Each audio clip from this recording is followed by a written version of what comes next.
While there are plenty of games out there driven by high-minded concepts, grand and expansive narratives, or some version of the classic hero's journey, sometimes you just want to get down to blowing some stuff up.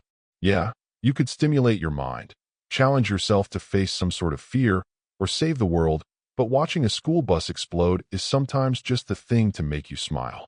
If your favorite parts of Grand Theft Auto generally revolve around the escalating chaos that happens once you get the cops firmly on your tail, perhaps something like Maniac is what you've been looking for.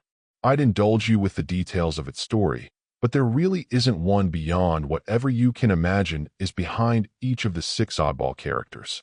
Ranging from a drunken Santa, to a psychotic clown, to even an unassuming and yet deadly little girl, who you play as is more a matter of what stats and perks they have, as well as who will be making periodic comments on the carnage. Yes, there are various perks you'll have to choose between during play in a roguelike fashion, as well as those that work on a meta progression level that you can choose to buy with the loot from your runs. But in terms of raw play, they feel more like tweaks to stats or sliders in the background, not really radically changing much either.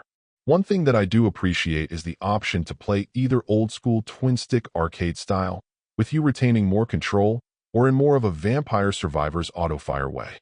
It's a small thing, but I did like to feel a little more in control of my fate, and able to set myself up to move in a specific direction by changing my shooting focus that way.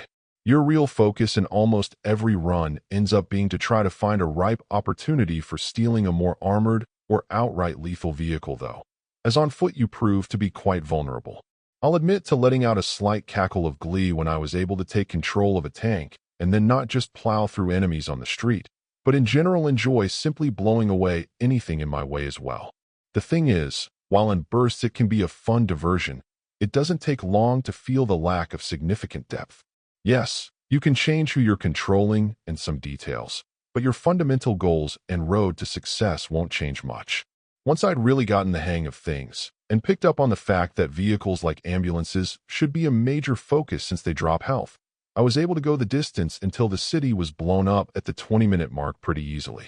Throw in the fact that so many small details get wonky, like your vehicle rolling around without really taking damage or other quirks, and it doesn't feel terribly refined either. Yes, for the price there's enough here to have some bite-sized fun, but just keep your expectations in check. Overall, my final score for the game ended up being a 6.8. And if you're interested in picking it up, it's currently available on the Switch eShop for $4.99. Thank you for taking the time to listen to this review. And if you'd like more information or ideas of indie games worth checking out on Switch, be sure to click on the link provided in the description. Until next time.